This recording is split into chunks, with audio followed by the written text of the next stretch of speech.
We are in Clifford's Tower car park in York, where all the cars have been taken away, which is very nice.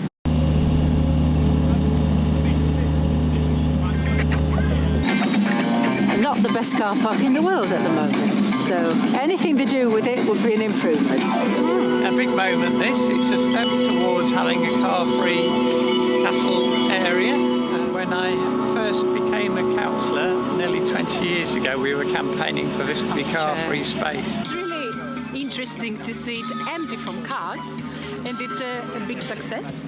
As a local councillor for this area, I'm really interested to see what you've got up on there, which was from drawings from local children. The playground in this area has always been something we wanted for a long time, a playground in this part of the city centre.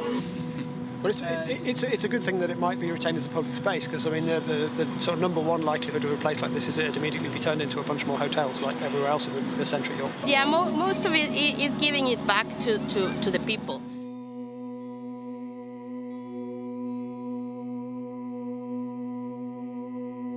I think it's vital, yeah. So I think without that, it's just developers getting their hands on prime land and building more apartments. So, yeah, vital for community to have their say, yeah. People got involved within it, a community project, then they're more likely to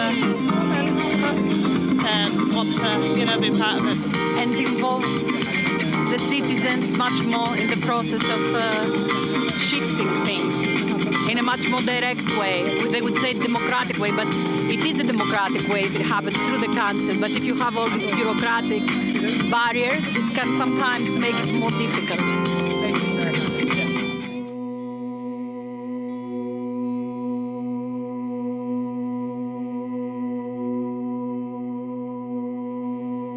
Which you can have lots of interesting things for people, different ages, different abilities, different access. And if you start building it up, you lose all that, really.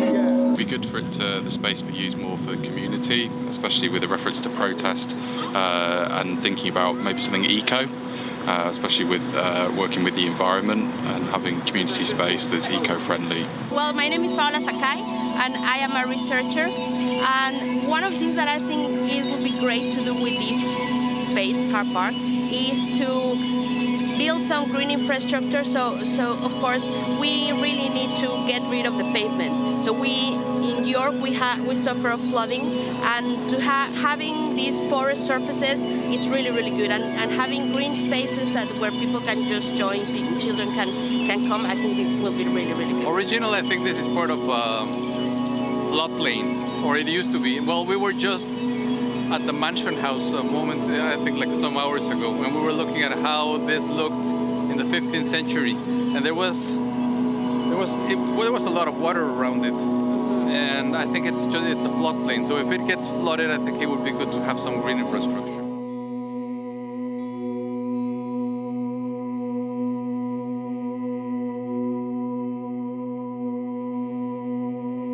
I'd really like to see this area including green space, green infrastructure as they call it, but actual trees and plants and areas of grass. I know there's a bit of a debate there between how much sort of paving and how much grass and trees, but I think people in York really love to have trees and some open space, and that's reflected in all the flowers you've got up there. She did an art class within the summer holidays last year.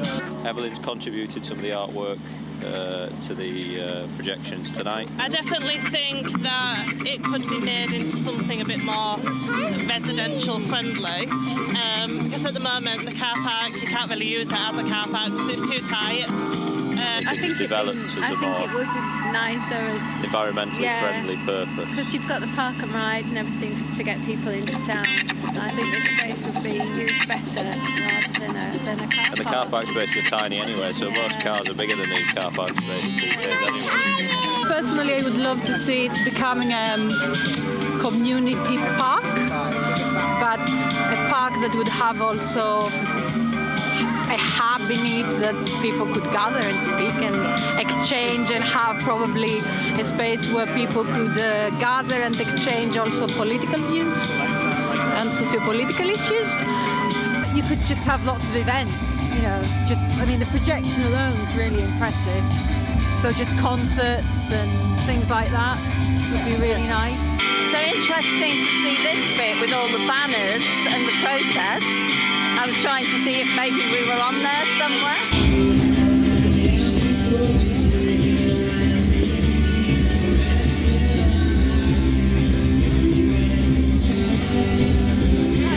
Protest march, you know, for this at one point, to actually have this open space. And we live very close, so I think it would be really nice for us to have some kind of like nice area where to come. The whole process has shown is if you ask, you know, as many people as possible to participate, and from the beginning you ask people what you want, you get all kinds of ideas that, you know, you never thought of.